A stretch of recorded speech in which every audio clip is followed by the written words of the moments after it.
Hello and welcome to this edition of Phi TV. I'm your host, Brad Swanson. We are coming to you once again just a few blocks from Florida's capital. We are in the midst of the 2021 legislative session. We're in committee weeks now. We're about to start the official session here in about a month. Today, we are joined on Phi TV by Representative Dan Daley from the Sunrise area of Florida. Welcome, Representative. Thanks, Brad. Thanks so much for having me. Well, it's great to have you on. So we're going to jump right in, and let's first start by talking about what are your priorities for this upcoming session?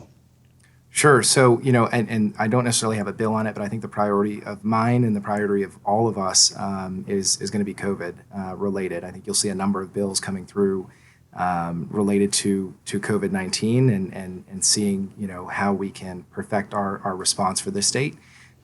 So I'm looking forward to that and the conversation on that. Obviously, that's dominated our lives and all of our lives for over a year now.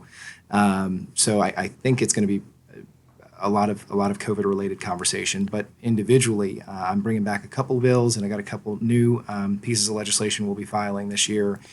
First and foremost is one called Allie's Law. So Allie's Law is House Bill 47. It's named after this cute Boston Terrier who was marching around the halls of the legislature last session in a tutu with painted nails. You may have seen her. And it would require veterinarians to report suspected animal abuse. And this year, we've been working over the interim time with the Florida Veterinary Association, seemed to have some compromise, and it looks like we're going to be able to make some great strides on that bill. So not just for the good of the animals, but as I'm sure you know, animal abuse can be an indicator of other types of abuse in a home. So anything we can do to stop any cycle of abuse, I think, is a step in the right direction for Florida. Yeah, it's amazing, having worked in a previous life in the domestic violence world, we saw animal abuse as a telltale sign of domestic abuse as well. So what a great bill that you're working on for our furry friends that bring us so much joy, but also what an important bill that you're working on to impact and hopefully mitigate, unfortunately, people moving to those higher levels of abuse. So, wow, that's great. We'll stay tuned on that one. So you're serving on the Commerce Committee this year. When you think of all the issues that are impacted by the Commerce Committee, what are the biggest issues you're going to see outside of COVID in that world, do you think? So I still think, and I know you said besides COVID, but I do think that's going to dominate pretty much every aspect of session. This is my first year on the Commerce Committee, so I'm excited to see what else kind of pops up. We had our first meeting a couple weeks ago, and so we'll see kind of what comes in that vein. I'm also on the Agricultural Committee, and so I think you're going to see a lot in that respect too. You've got a willingness on the part of leadership on both the Republican and the Democratic side to have a serious conversation about sea level rise and about flooding that's impacting and candidly decimating parts of our state. So I'm cautiously optimistic that we'll see some movement and conversation there as well.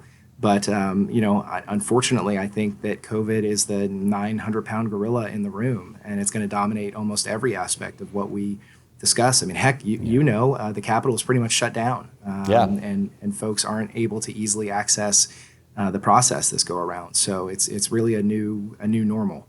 Yeah, we hear the word new normal, and I originally, had said that, we'd love to think about, have you talk to us about what's going on in your district. What does the new normal look like for you as you're working with your constituents back home? Are you doing it remotely? Are you doing it masked and socially distanced? How are you connecting with your constituents?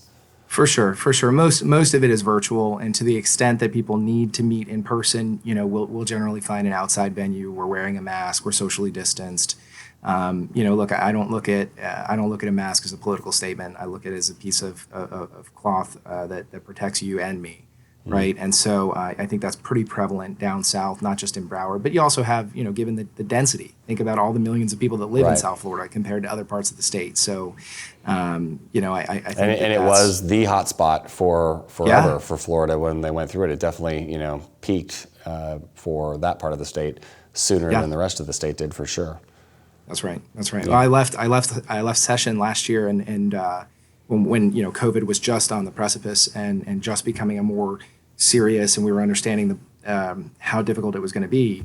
I left Tallahassee, where we had, let's say a handful of cases, to go home to Broward County, where we had already had thousands of COVID cases. So for sure, much different. Wow, I mean, it's just amazing where we are today, and all the states across the nation are dealing with it. So, we commend you on behalf of Phi TV and Florida Internet Television for the work that every legislator is going to need to do to help to work to restore Florida to its economic health, but more importantly, its physical health. Before we go in our last few seconds, Dan, we always love to ask our guests, what are you streaming right now when you're not working on these ultra important issues? What are you streaming to take your mind off the world? So, and I, by the way, there are like 10 seasons of it, and thanks to COVID, I'm already on 7, Okay. and that's Shameless.